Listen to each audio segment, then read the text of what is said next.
যাত্রীবাহী একটি মিনি বাসের সঙ্গে ট্রেলারের ধাক্কা, তার ফলে তুবড়ে গেল যাত্রীবাহী মিনি বাসের সামনের অংশটি, ভেঙে পড়ে গেল কাঁচ।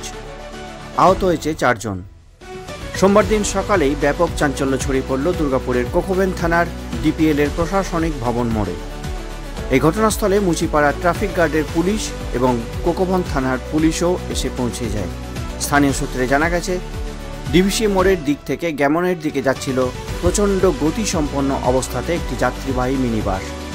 আর তখনই আচমকা ডিপিএল এর প্রশাসনিক ভবনের সামনের রাস্তার 5 দিক থেকে রাস্তায় একটি ট্রেলার রাস্তার উপরে উঠে আসছিল।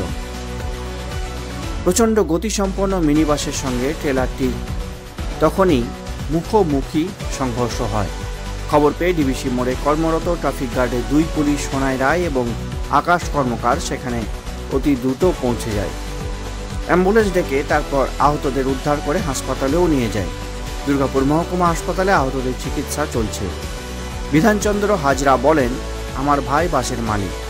খবর পেয়েই ঘটনাস্থলে এসেছি। শুনেছি বেশ কয়েকজন আহত হয়েছে, তাদের হাসপাতালেও নিয়ে যাওয়া হয়েছে। জোরে গাড়ি চালানো উচিত হয়নি। সামনে আচ্ছা, হ্যাঁ ঠেলা ঢুকে গেছে, আসলে এদিক থেকে ঠেলাটা মুখের সামনে গাড়ির সামনে চলে এসছে। আচ্ছা, মুখোমুখি যে ইনজুর হয়েছে এখন আমি ঠিক খবরটা বলতে পারছি না ইনজুর হয়েছে কিনা।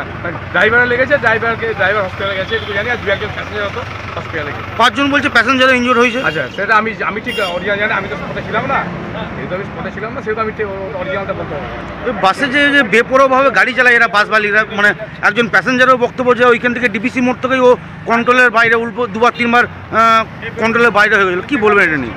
সে তো একদম মানে এটা তো একদমই ঠিক না। গাড়ি তো তাকে 40 স্পিডের মধ্যে থাকা দরকার এবং কন্ট্রোলের মধ্যে গাড়ি চালায় ড্রাইভার না, হ্যাঁ এটা ড্রাইভারাই, ওদের কন্ট্রোল থাকা উচিত, কন্ট্রোল রাখা উচিত গাড়িকে।